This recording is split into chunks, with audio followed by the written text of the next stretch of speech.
Welcome to Luca and Miguel. Enjoy the video. You start by preparing the phone and tools. Make sure USB debugging is on and you have ADB or terminal access.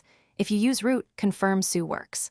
Once done, check the Miui updater package name because it varies by device. You will target that app. Now connect the phone to your computer, accept the debugging prompt, and verify ADB lists the device. This avoids delays later and ensures commands you run affect the right updater component. You will now stop the updater from notifying you. From ADB, run a clear to remove data, then disable user on the updater package so it cannot run for the current user.